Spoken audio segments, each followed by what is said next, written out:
हाँ जी, नमस्कार दोस्तों। आप सभी लोगों का स्वागत है मेरी इस ऑनलाइन क्लास में। कैसे हैं आप सब लोग? चलिए शुरू करते हैं आज की क्लास। आज जो हमारी क्लास है वो किसान आंदोलनों को लेकर है। राजस्थान इतिहास में हमने राजस्थान की सभ्यताओं से लेकर के और 1857 की क्रांति तक के बारे में अब तक हम पढ़ चुके हैं।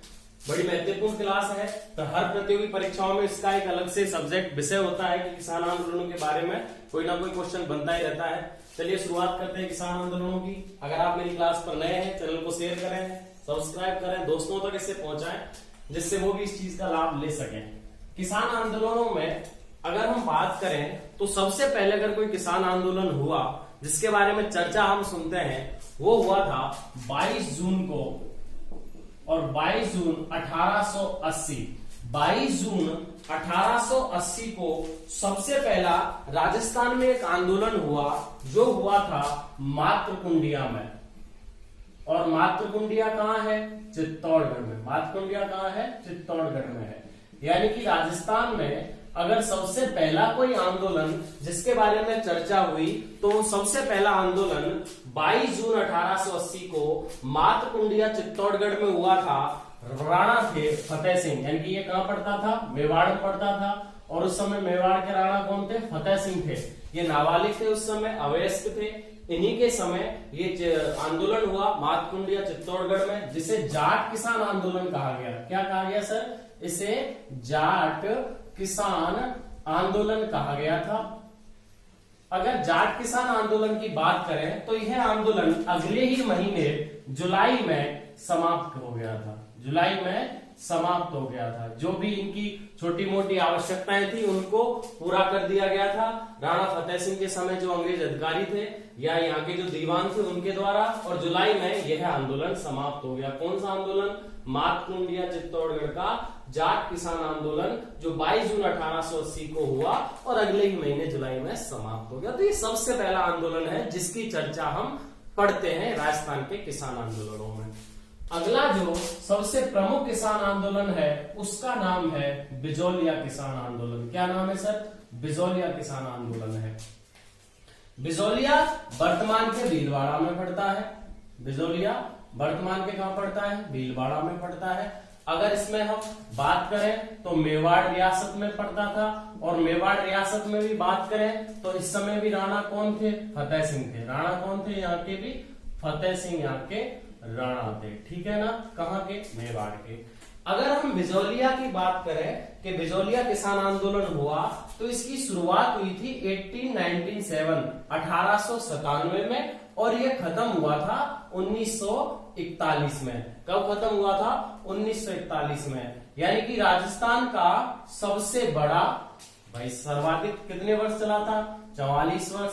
44 वर्ष से आंदोलन चला। सबसे बड़ा आंदोलन रहा, सबसे बड़ा आंदोलन रहा, सबसे सफल आंदोलन ये रहा।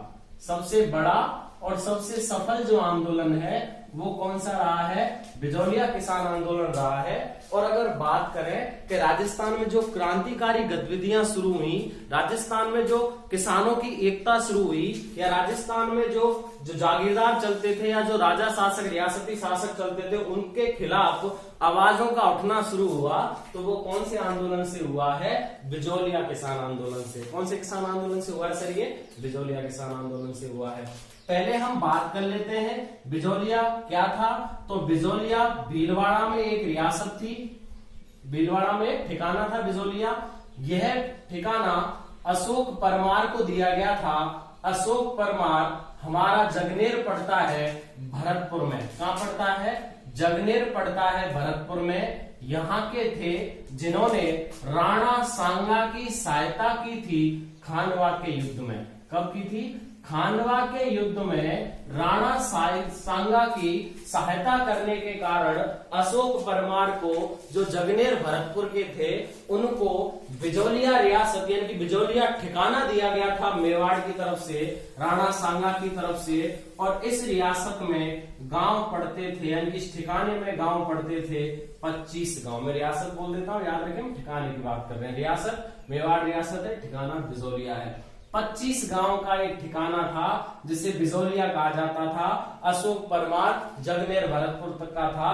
उसको सांगा ने जब खानवा के युद्ध में सहायता की थी तो उसके लिए दिया गया था। यहाँ का जो आंदोलन था वो 44 वर्ष चला। सबसे बड़ा, सबसे सफल आंदोलन रहा। शुरुआत कैसे हुई, किस तरीके से शुरुआत हुई, उसके बारे में हम चर्चा कर लेते हैं। पहले 1897 में इस समय बिजौलिया का जो ठिकानेदार था, भाई सबसे पहला ठिकानेदार कौन है, हमने अभी पढ़ा, कौन है सबसे पहला ठिकानेदार? अशोक परमार। किसने दिया था? सांगा ने। किसने दिया था? सांगा ने दिया था। 1897 में जो यहाँ का ठिकानेदार था, जो जागीरदार था, उसका नाम था कृष्ण सिंह। उसका नाम क्या था? कृष्ण सिंह था। और इस समय यहाँ 24 प्रकार के लाग बाग यानी कि कर लिए जाते थे। यहाँ पर कितने प्रकार के कर लिए जाते थे सर? 84 प्रकार के लाभ। 84 प्रकार ही नहीं होते क्या? कितने प्रकार के कर होंगे? हर तरीके का कर। पता नहीं, कोई मर जाएगा, अगर ठिकानेदार का कोई मर गया तो उसके लिए भी एक कर होता था।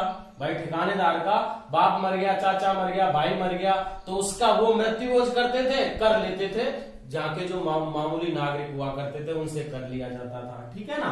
तो बहुत प्रकार के कर चलते थे, 84 प्रकार के कर चलते थे। और जो भू राजस्व पद्धति थी, यहाँ पर भू राजस्व पद्धति कि किस प्रकार से सबसे पहला जो प्रमुख कर भू राजस्व लिया जाता था तो वो लाटा कूटा पद्धति हुआ करती थी। लाटा कूटा पद्धति का मतलब साफ और शुद्ध इतना समझ लीजिए कि जब फसल बोई गई किसी खेत में और फसल पक जाती थी तो उस फसल के आधार पे ही कर लिया जाता था। उसे लाटा कूटा पद्धति या लाटा बटाई पद्धति कहा जाता था। भू राजस्व कर हुआ करता था। कितने प्रकार के कर लेता था? 84 प्रकार के, 84 प्रकार के।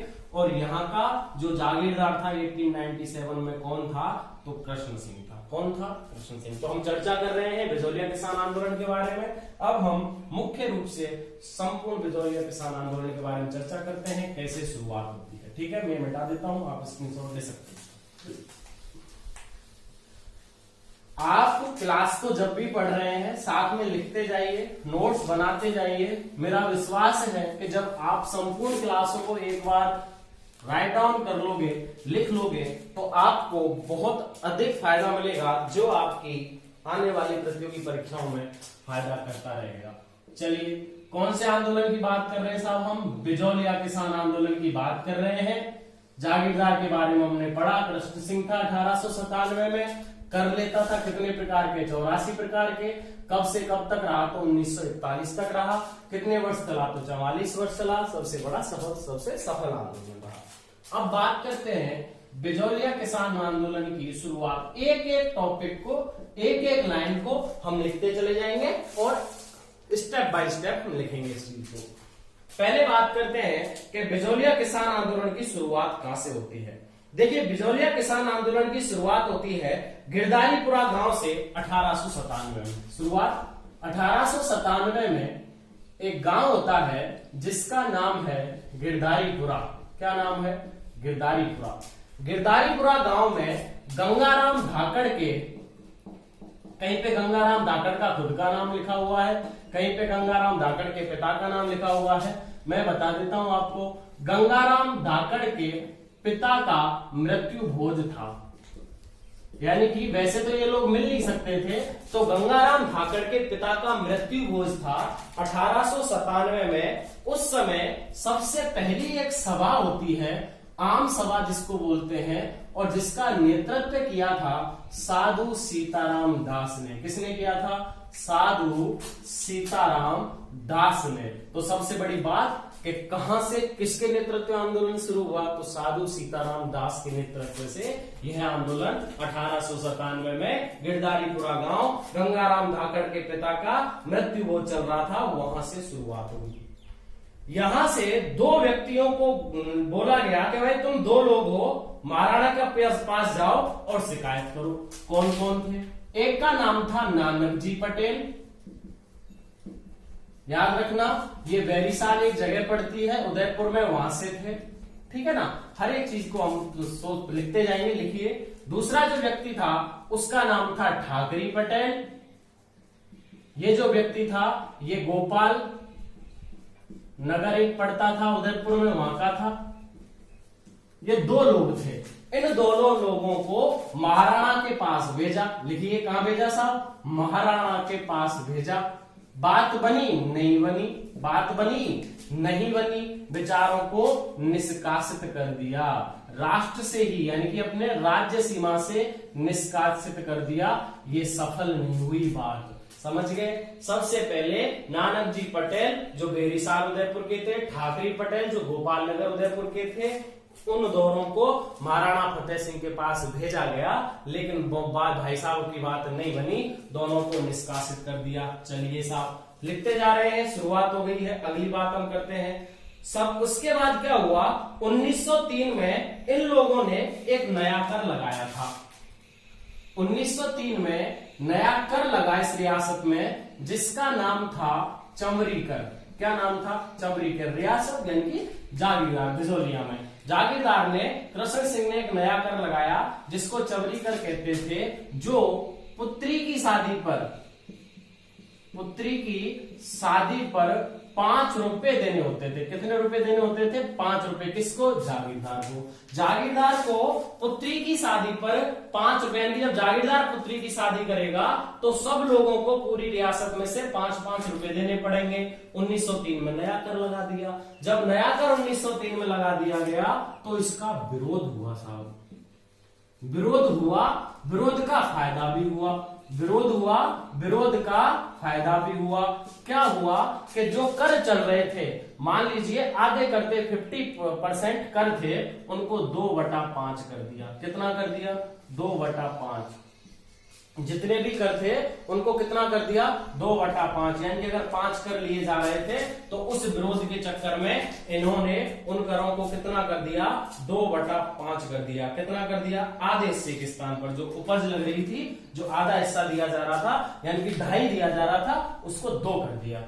ऐसे नहीं 2 में से 5, मतलब जो उपज कर थी, जो उपज कर इनका चल रहा था, जो भू राजस्व पद्धति का जो पद्धति चल रही थी, उसके तहत जो कर ये दे रहे थे, उस कर को आधे की जगह जो ये आधा दे रहे थे उसको 2 कर दिया। 2/5 यानी कि 2.5 का कम करके 2 कर दिया। क्लियर? यानी कि मान लो अगर 50 में से 25 रुपए दे रहे थे तो उनको 20 रुपए कर दिया। ठीक है ना साहब? कब की बात है? 1903 की बात है। कब की बात है?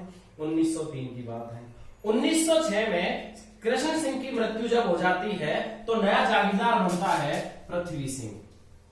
1906 में पृथ्वी सिंह, याद रखना, लिखिए कृष्ण सिंह की मृत्यु पर पृथ्वी सिंह, कृष्ण सिंह की मृत्यु पर पृथ्वी सिंह जागीरदार बना और इसने नया कर लगाया, तलवार भंधाई कर। क्या लगाया?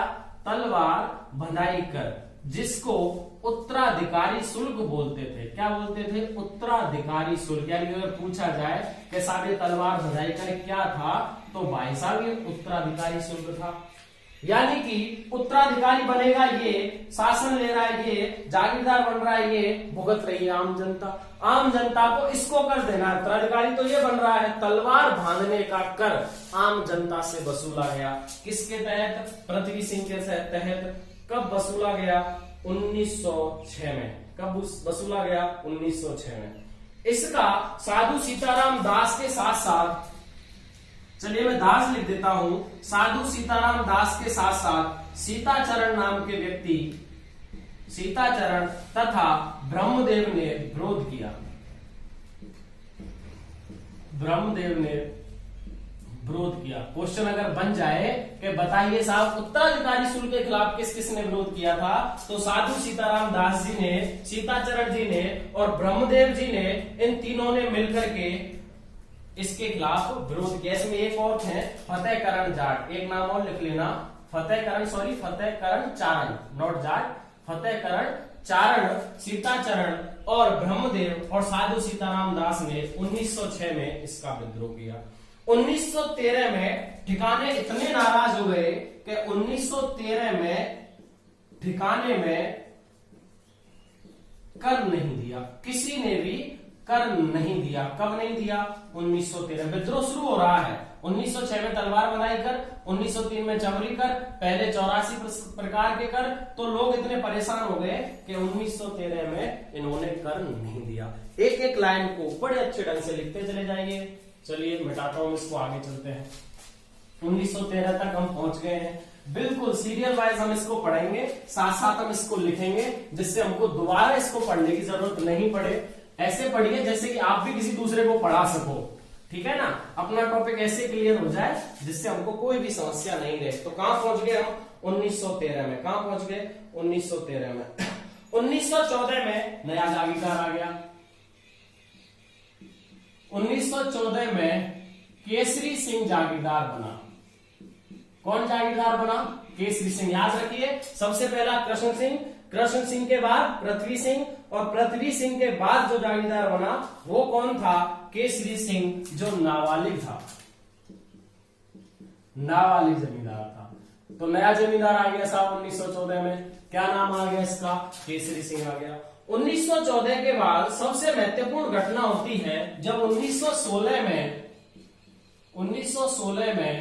विजय सिंह पथिक इसमें आते हैं। तो विजय सिंह पथिक का प्रवेश, याद रखिए, विजय सिंह पथिक का प्रवेश हो गया इस आंदोलन में। कब हुआ? तो यह आंदोलन में हुआ था इनका प्रवेश 1916 में हुआ था। कब हुआ था? 1916 में हुआ था। सबसे बड़ी बात है भाई साहब, ये आए कैसे थे, उस चीज को हम पढ़ लेते हैं। देखिए विजय सिंह पथिक कौन है, चलिए इसके बारे में चर्चा कर लेते हैं। विजय सिंह पथिक का मूल नाम भूप सिंह था। विजय सिंह पथिक का मूल नाम क्या था? भूप सिंह। कहां के थे? बुलंदशहर के। कहां के थे ये? बुलंदशहर के थे, ठीक है ना, बुलंदशहर के थे। 1907 में ये किससे मिले? रास बिहारी बोस से। 1907 में इनकी जो मीटिंग है वो रास बिहारी बोस और साचिंद्र सान्याल, इन लोगों से हुई। सच बात यह है कि इनके जो प्रमुख क्रांतिकारी जो अग्रज रहे हैं, जिनके बारे में ये चर्चा करते रहते हैं, जिनकी इन्होंने सुना है या जिनको अपना इन्होंने गुरु माना है, उनका नाम है रास बिहारी बोस। तो भूप सिंह का जन्म जो हुआ वो बुलंदशहर यूपी में हुआ। 1907 में ये रास बिहारी बोस के संपर्क में आए थे। किसके संपर्क में आए थे? रास बिहारी बोस के ये संपर्क में आए थे। उसके बाद बोस ने, यानी कि बोस ने ही इनको राजस्थान भेजा था। कहां भेजा था? राजस्थान। और राजस्थान किसकी मदद के लिए भेजा था? तो खरवा का ठाकुर था गोपाल सिंह। क्या नाम था? गोपाल सिंह। खरवा के ठाकुर गोपाल सिंह की सहायता के लिए, राजस्थान में आंदोलन को बढ़ाने के लिए ये राजस्थान में आए थे, ठीक है ना। सबसे पहले ये पहुंचे थे विद्याचारणी सभा में। और विद्याचारणी सभा किसकी थी? हरिभाई किंकर की। किसकी थी? हरिभाई किंकर की। हरिभाई किंकर की विद्या प्रचारणी सभा, सॉरी विद्याचारणी नहीं है, प्रचारणी है। विद्या प्रचारणी सभा जो हरिभाई किंकर की सभा थी, इस सभा में एक सम्मेलन हुआ था चित्तौड़गढ़ में। कहां हुआ था? चित्तौड़गढ़ में। और चित्तौड़गढ़ में इस सम्मेलन में बिजौलिया का एक आदमी गया था, एक व्यक्ति गया था, जिनका नाम हम पढ़ रहे हैं साधु सीताराम दास। क्या पढ़ रहे हैं? साधु सीताराम दास। अब देखिए बड़े ढंग से इसको एक बार में समझ लीजिए। भूप सिंह कहां का था? बुलंदशहर यूपी का था। 1907 में रास बिहारी बोस और साचिंद्र सान्याल के संपर्क में आया। रास बिहारी बोस को इनको राजनीतिक गुरु या क्रांतिकारी गुरु की संज्ञा दी जाती है। सबसे पहले यह राजस्थान में अगर आए थे तो खरवा के ठाकुर थे गोपाल सिंह खरवा, उनकी सहायता करने के लिए राजस्थान में आए थे। राजस्थान में हरिभाई किंकर के द्वारा एक सभा की स्थापना की गई थी, जिसे विद्या प्रचारणी सभा कहते हैं। और उस सभा का सम्मेलन था चित्तौड़गढ़ में। और उस सम्मेलन में यानी कि चित्तौड़गढ़ में भूप सिंह यानी कि विजय सिंह पथिक पहुंचे। और विजय सिंह पथिक की मुलाकात इस सम्मेलन, पूछा जाए साहब किस सम्मेलन में हुई? चित्तौड़गढ़ सम्मेलन में मुलाकात साधु सीताराम दास से होती है। ये बंदा यूपी से आ गया, राजस्थान में आया था इसके लिए, यहां सभा में पहुंचा था और यहां मिल गया साधु सीताराम दास। साधु सीताराम दास इनको देख करके, इनकी बातें सुन करके इस सभा में प्रभावित हो जाते हैं। और जब उनको लगता है कि हमारा बिजौलिया का जो किसान आंदोलन है वो अच्छी उन्नति पर नहीं है, तो ये भूप सिंह से, विजय सिंह पथिक से कहते हैं कि साहब प्लीज हमारे क्षेत्र में चलिए और हमारे क्षेत्र में आंदोलन को आप संभालिए।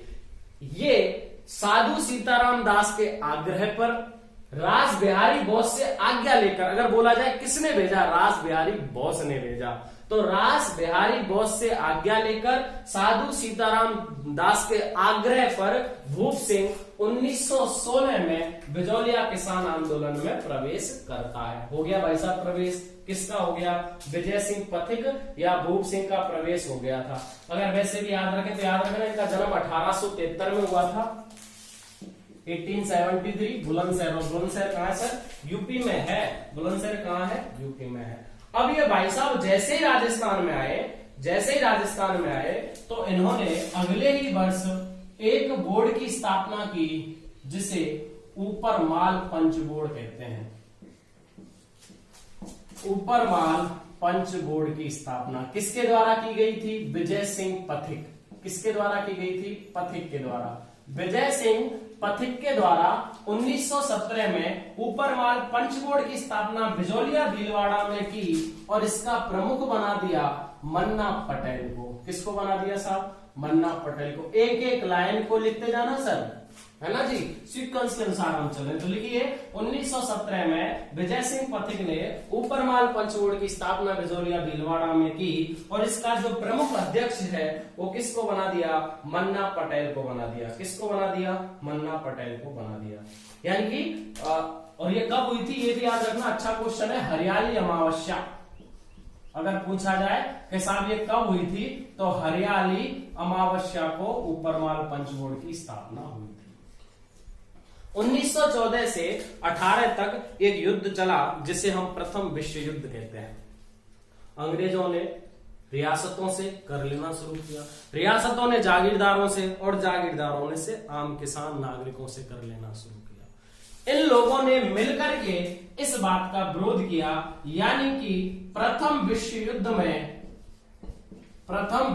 में सहायता करना या कर देने से मना किया।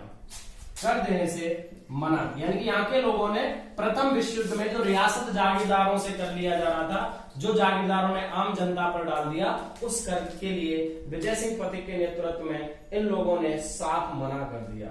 इसी समय माणिक्यलाल वर्मा जी आते हैं। माणिक्यलाल वर्मा जी ने गीतों को गाना शुरू किया जिन्हें पंछीड़ा गीत कहते हैं। पंछीड़ा गीत गाना शुरू किया। तो पंछीड़ा गीत किसके द्वारा गाए गए थे, माणिक्यलाल वर्मा के द्वारा गाए गए थे। तो माणिक्यलाल वर्मा जी का भी जो इसमें आगमन है वो कब हो गया था, 1917-18 के लमसम इनका इसमें आगमन हो जाता है। कब हो जाता है, 1917-18 में इनका आगमन हो जाता है। इस आंदोलन को यानी कि बिजौलिया किसान आंदोलन को विजय सिंह पथिक के आग्रह पर प्रताप अखबार जो कानपुर में छापा जाता था, उसके जो छापने वाले थे उनका नाम गणेश शंकर विद्यार्थी था। तो लिखिए कि इस आंदोलन को प्रताप अखबार कानपुर ने, यानी कि गणेश शंकर विद्यार्थी ने, इस आंदोलन को प्रताप अखबार गणेश शंकर विद्यार्थी ने राष्ट्रीय स्तर पर पहचान दिलाई। अगर बात करें कि इस आंदोलन को राष्ट्रीय स्तर पर पहचान दिलाने की बात किसने की है, तो वो प्रताप अखबार ने की है। और प्रताप अखबार कहाँ छापा जाता था, कानपुर में। और छापने वाला कौन था, तो छापने वाला था गणेश शंकर विद्यार्थी। तो इस आंदोलन को, बिजौलिया किसान आंदोलन को राष्ट्रीय स्तर पर पहचान दिलाने का काम जो किया गया वो किसके द्वारा किया गया था, गणेश शंकर विद्यार्थी के द्वारा किया गया था। 1918 में, चलिए मैं मिटा देता हूं, 1918 में कांग्रेस का दिल्ली में अधिवेशन होता है। 1918 में लिखते जाइए, बिजौलिया किसान आंदोलन प्रमुख किसान आंदोलनों में से है। क्वेश्चंस भी बनने की संभावना और इसको अधिक पढ़ने की संभावना भी ज्यादा रहती है। इसको अच्छे ढंग से समझना भी हमको पड़ता है। चलिए साहब, 1918 में लिखिए, 1918 में कांग्रेस अधिवेशन हुआ। कांग्रेस अधिवेशन हुआ, कहां हुआ? दिल्ली में। कहां हुआ? दिल्ली में। शामिल हुआ पथिक के, विजय सिंह पथिक शामिल हुआ। तो आपको लिखना है कि 1918 में कांग्रेस अधिवेशन दिल्ली में विजय सिंह पथिक ने बिजौलिया किसान आंदोलन के बारे में और यहां पर किए जा रहे अत्याचारों के बारे में आवाज उठाई। किसने उठाई? विजय सिंह पथिक ने। कब उठाई? 1918 में। कहां उठाई? कांग्रेस अधिवेशन दिल्ली में। कांग्रेस अधिवेशन दिल्ली में विजय सिंह पथिक शामिल हुए 1918 में और इन्होंने बिजौलिया में किए जा रहे अत्याचारों के खिलाफ आवाज उठाई या उनके बारे में चर्चा की। और जो पत्र लिखे उनको स्मृति पत्र कहा जाता है। क्या कहा जाता है? स्मृति पत्र। स्मृति पत्र लिखे। किसको लिखे थे?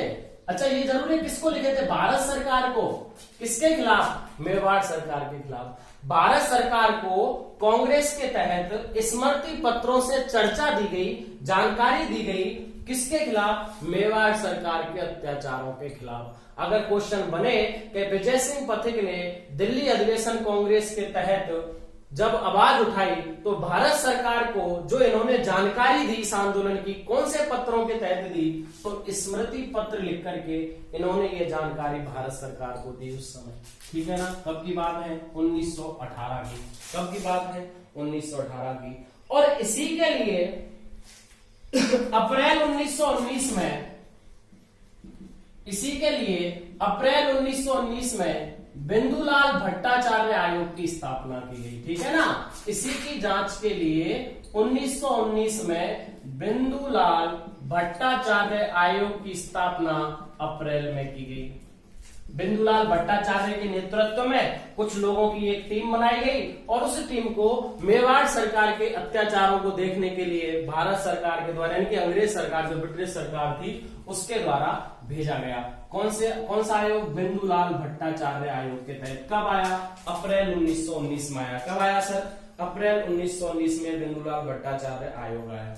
इसके तहत जो इसके साथ जुड़े हुए थे उन किसानों को, जो मेवाड़ सरकार के खिलाफ थे, उन किसानों को बंदी बना लिया गया, कैद कर लिया गया, उन पर क्रूर अत्याचार किए गए, जिसके लिए बिंदुलाल भट्टाचार्य ने उनको छुड़ाने की मांग की।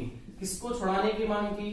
किसानों को छोड़ने की मांग की। जिन किसानों को मेवाड़ सरकार ने पकड़ रखा था उन किसानों को छोड़ने की मांग बिंदुलाल भट्टाचार्य आयोग के द्वारा की गई। यह भी कहा जाता है कि मदन मोहन मालवीय ने भी पत्र लिखा। लेकिन भाई साहब अगली लाइन लिख लो, मेवाड़ सरकार नहीं मानी। अप्रैल 1919 में बिंदुलाल भट्टाचार्य आयोग की स्थापना की गई। जिन किसानों को पकड़ा गया था, जेल में डाला गया था, उनको छोड़ने की मांग इस आयोग के द्वारा की गई। मदन मोहन मालवीय ने भी पत्र लिखा, लेकिन मेवाड़ सरकार नहीं मानी। मेवाड़ सरकार नहीं मानी। कब की बात कर रहे हैं? 1919 की। किसकी बात कर रहे हैं? 1919 की। पथिक 1919 में गांधी जी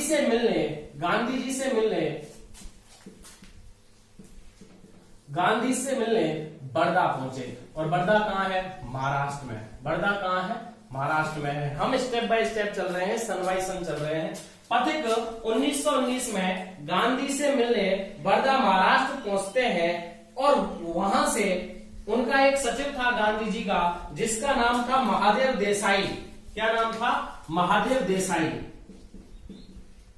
महादेव देसाई को पथिक के साथ भेजा तथा महाराणा को पत्र लिखा। याद रखना, महाराणा को पत्र भी लिखा था। किसने? महात्मा गांधी ने। महात्मा गांधी ने जब 1919 में पथिक गए चर्चा करने के लिए बिजौलिया किसान आंदोलन के बारे में, तो महात्मा गांधी ने अपने सचिव महादेव देसाई को पथिक जी के साथ भेजा और महाराणा को पत्र लिखा के साथ किसानों को छोड़ दो, विजय सिंह पथिक जी की या इनकी बात मान लीजिए। कब की बात है? 1919 की। कब की बात है? 1919 की। 1919 में ही पथिक जी के द्वारा राजस्थान सेवा संघ की स्थापना बड़दा महाराष्ट्र में की गई थी। 1919 में ही राजस्थान सेवा संघ की स्थापना 1919 में राजस्थान सेवा संघ की स्थापना पथिक जी के द्वारा कहां की गई? बड़दा में की गई। और बड़दा कहां है? महाराष्ट्र में। बड़दा कहां है? महाराष्ट्र में। पथिक के साथ कौन थे? राम नारायण चौधरी थे, राम नारायण चौधरी थे और हरि भाई किंकर थे। याद रखना कि किन किन के द्वारा राजस्थान सेवा संघ की स्थापना का विकास हुआ, तो वो विजय सिंह पथिक, राम नारायण चौधरी और हरि भाई किंकर जी द्वारा मिलकर के इसका निर्माण हुआ। किसका? राजस्थान सेवा संघ का। कब हुआ? 1919 में। 1919 में वर्धा महाराष्ट्र से इन तीनों ने मिलकर के एक अखबार निकाला जिसे राजस्थान केसरी कहते हैं। क्या कहते हैं? राजस्थान केसरी। तो राजस्थान केसरी अखबार कहां से निकला? वर्धा महाराष्ट्र से निकला। किसने निकाला? पथिक जी ने, राम नारायण चौधरी ने, हरिभाई किंकर ने, ईश्वर दास, नया नाम ईश्वर दास असनिया ने, ईश्वर दास असनिया ने, हरिभाई किंकर ने, राम नारायण चौधरी ने, विजय सिंह पथिक ने मिलकर के राजस्थान केसरी अखबार निकाला और इसका खर्चा उठाया सेठ जमुनालाल बजाज ने। देखिए एक एक लाइन को बड़े अच्छे ढंग से लिखते जाइए। सेठ जमुनालाल बजाज ने इसका खर्चा उठाया। किसकी बात है? राजस्थान सेवा संघ। 1919 में बड़दा गया पथिक जी ने राजस्थान सेवा संघ की स्थापना की। रामनारायण चौधरी, हरिभाई किंगर, ईश्वरदास असनिया उनके साथ मिले। वहां पर उन्होंने इसी के द्वारा राजस्थान केसरी अखबार निकाला और उसका खर्च वहन किया सेठ जमुनालाल बजाज ने, जिसमें बिजोलिया आंदोलन, किसान आंदोलन के बारे में चर्चा की गई। क्लियर है? चलिए एक एक करके स्क्रीनशॉट ले लीजिए, आगे चलते हैं। कब की बात है? 1919 की। कब की बात है? 1919 की। 1919 के बाद राजस्थान सेवा संघ बड़दा महाराष्ट्र से उठ करके अजमेर आ जाता है। कहां जाता है? अजमेर। कब आ जाता है? 1921 में। सॉरी 20 में। 1920 में। 1920 में राजस्थान सेवा संघ का मुख्यालय, राजस्थान सेवा संघ का मुख्यालय अजमेर हो गया। क्या हो गया? अजमेर। यानी कि जो नारायण चौधरी, हरिभाई किंकर, विजय सिंह पथिक, ईश्वरदास असनिया, सेठ जमुनालाल बजाज, जिन लोगों ने राजस्थान केसरी अखबार निकाला था, संपादक बने थे, खर्च वहन किया था, वो लोग कहां आ गए? राजस्थान में आ गए और नए अखबार का नाम शुरू हुआ राजस्थान केसरी व नवीन राजस्थान। यानी कि अब राजस्थान केसरी या नवीन राजस्थान नाम का अखबार कहां से लिखा गया? अजमेर से। कब लिखा गया? 1920 में। तो राजस्थान केसरी 1919 में वर्धा महाराष्ट्र से, और नवीन राजस्थान अखबार कब से शुरू हुआ? तो 1920 से। ये भी किसके द्वारा लिखा गया था? तो राजस्थान सेवा संघ के प्रमुख व्यक्तियों के द्वारा लिखा गया था। क्लियर है? राजस्थान सेवा संघ ने मिलकर के एक बहुत बड़ा आंदोलन शुरू किया और 8 अक्टूबर 1921 को 8 अक्टूबर 1921 को बिना भू राजस्व कर दिए, जिसको लाटा कूटा कहते हैं, बिना भू राजस्व कर दिए फसल काट ली। यानी कि अब यह आंदोलन बढ़ गया, भयंकर ढंग से बढ़ गया, जब 8 अक्टूबर 1921 को इन लोगों ने लाटा कूटा नहीं दिया, भू राजस्व कर नहीं दिया और पूरी की पूरी फसल काट ली, और यह आंदोलन अपने चरम तत्वों पर चलता चला गया। इसी के तहत यहाँ का नेतृत्व इस समय माणिक्यलाल वर्मा जी संभाल रहे थे। याद रखना, यहाँ का जो नेतृत्व किसके हाथ आ गया था?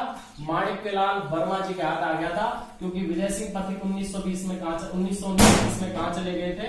तो 1919 में चले गए थे वर्धा, 20 में चले गए थे अजमेर। तो इनका जो एक तरीके से ध्यान है वो बिजोलिया किसान आंदोलन से हट गया और वर्मा जी ने यहाँ का नेतृत्व संभाल लिया। तो वर्मा जी संभाल रहे थे किसको? बिजोलिया किसान आंदोलन को। और वर्मा जी के नेतृत्व में ही राजस्थान सेवा संघ के कहने पर 8 अक्टूबर 1921 को बिना भू राजस्व कर दिए फसल को काट लिया गया। कब की बात है? 1921 की। कब की बात है? 1921 की बात है। इसके तहत 11 फरवरी 1922 को 11 फरवरी 1922 को तत्कालिक एजीजी जो थे वो थे हॉलैंड। कौन थे? AGG Holland. एजीजी हॉलैंड एवं वर्मा जी के मध्य संधि हुई। यानी कि बात ऐसे हुई कि जब ये चीज हो गई 8 अक्टूबर 1921 के दिन, जब ऐसा हो गया तो किसान आंदोलन बढ़ गया और उस आंदोलन को दबाने के लिए, महाराणा को समझाने के लिए तत्कालिक एजीजी हॉलैंड कहाँ आए? बिजौली आए। ये बिजौली आए थे 4 फरवरी को। ये भी लाइन याद रखिए कि साहब ये आए कब थे, तो मैं बता देता हूँ। ये भाई साहब 4 फरवरी को आए थे। 4 फरवरी को आए थे ये राजस्थान में, बिजौलिया, मतलब राजस्थान में तो थे, बिजौलिया में आए थे 4 फरवरी को। और 11 फरवरी को इनके कहने पर ही एजीजी हॉलैंड एवं वर्मा जी के मध्य समझौता हुआ, जिसके तहत 1/3 कर हटा दिए। 35 कर जिनको बोल सकते हैं, 35 कर हटा दिए। यानी कि 1/3 हटाए, 1/3 कर हटा दिए गए। कब हटा दिए गए? 11 फरवरी 1922 के दिन। 11 फरवरी 1922 के दिन एजीजी हॉलैंड और वर्मा जी के मध्य संधि हुई, जिसके तहत 35 कर यानी कि जो कर चल रहे थे उनके 1/3 कर हटा दिए 1922 में। 1922 में अब हुआ क्या? इन लोगों में आपस में दोबारा 1923 में ठन गई। कर तो हट गए, लेकिन 1923 में दोबारा किसान और जागीरदार में ठन गई। कब ठन गई? जब जागीरदार ने नया कर अपने विवाह पर लगाया। जब जागीरदार का विवाह हो रहा था तो इसने अपने विवाह पर एक नया कर लगा दिया 1923 में, जिसके कारण किसान में और जागीरदारों में इस समझौते के बाद दोबारा साहब ठन गई। कब ठन गई?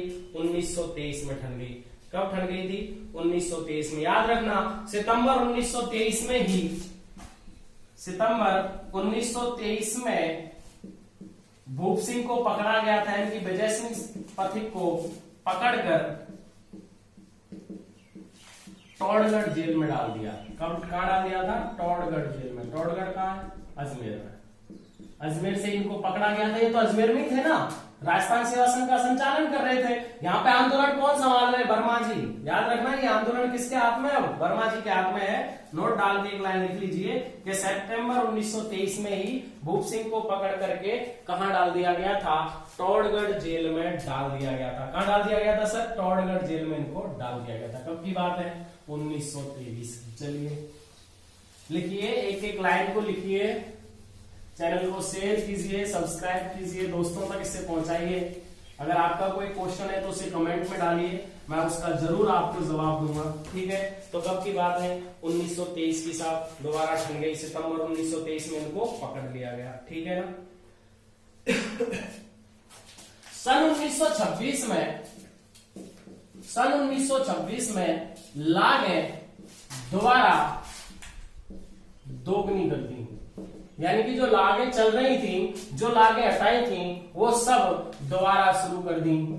कब? 1926 में। 1923 में ऐसा हुआ, विजय सिंह पथिक पकड़ लिए गए। राजस्थान बिजौलिया के जो ठिकानेदार थे, किसानों थे, उनमें दोबारा ठन गई, क्योंकि शादी पर कर मांग रहा था 1923 में। फिर 1926 में उसने गुस्सा होके और कर बढ़ा दिए। किसने? जागीरदार ने। किसने बढ़ा दिए? जागीरदार ने। 1927 में बर्मा, माणिक्यलाल वर्मा जी को भी पकड़ करके जेल में डाल दिया।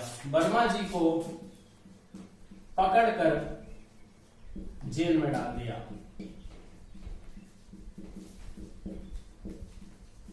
महत्वपूर्ण लाइन यहां ये आ जाती है कि 1927 में ही वर्मा जी और विजय सिंह पथिक में किसी बात को लेकर के आपस में बिगड़ जाती है और बिजौलिया किसान आंदोलन से पूर्णतः अपना हाथ 1927 में हटा लेते हैं। 1927 में पथिक अलग हुए।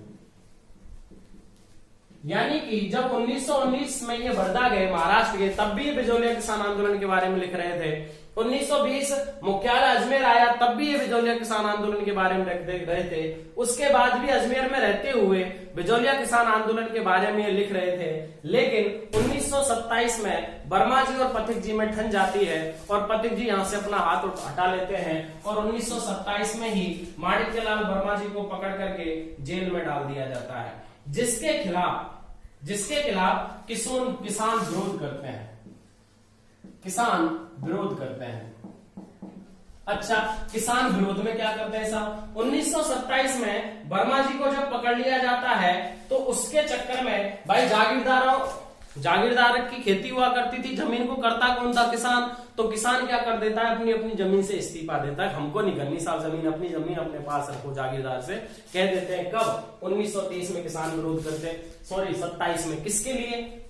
वर्मा जी को पकड़कर जब जेल में डाल दिया जाता है तब। विद्रोह तो किया, विद्रोह हुआ, लेकिन ऐसा नहीं हुआ कि किसान उसमें सफल हुए, क्योंकि जिन किसानों ने अपनी जमीन से इस्तीफा दिया था उस जमीन को खरीदने के लिए दूसरे किसान जागीरदार को मिल गए, जिसके कारण यह बात इनकी सफल नहीं रह पाई। ठीक है ना? तो आप लिख सकते हैं कि किसानों ने विरोध किया लेकिन सफल नहीं हुए। कब? 1927 में। नवंबर 1933 में इनको रिहा किया गया था। नवंबर 1933 में रिहा किया गया। किसको? वर्मा जी को। पकड़े गए 1927 में, रिहा कब किया गया? 1933 में। कब? नवंबर 1933 में। और बताया जाता है इसके बाद ये आंदोलन वर्मा जी ने संभाला, मूलतः छोटे मोटे रूप में आंदोलन चलता रहा और 1941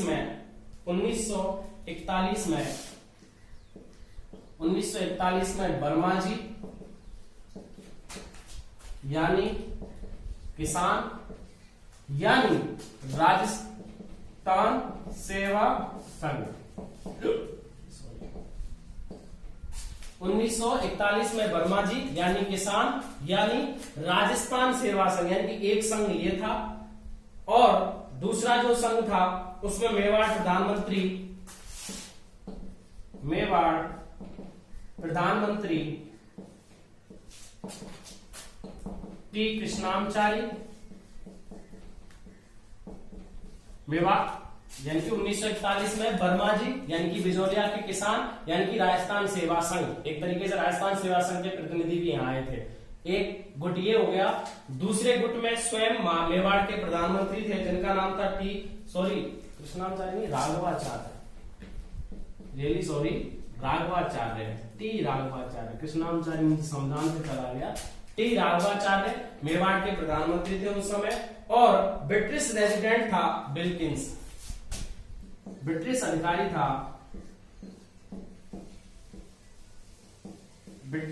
था बिल्किंस।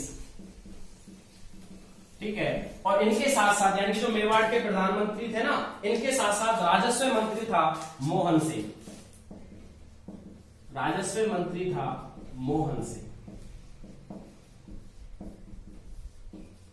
याद रखिए 1941 में वर्मा जी यानी कि किसान संघ, राजस्थान सेवा संघ, बिजौलिया किसान, मेवाड़ प्रधानमंत्री टी राघवाचार्य, राजस्व मंत्री मेवाड़ का मोहन सिंह और ब्रिटिश अधिकारी बिल्किंस, इन सबका मिलकर के 1941 में एक सभा हुई और उस सभा के तहत इस किसान आंदोलन का समापन हुआ जब इनके सारे करों को मूलतः मुख्य करों को समाप्त कर दिया गया।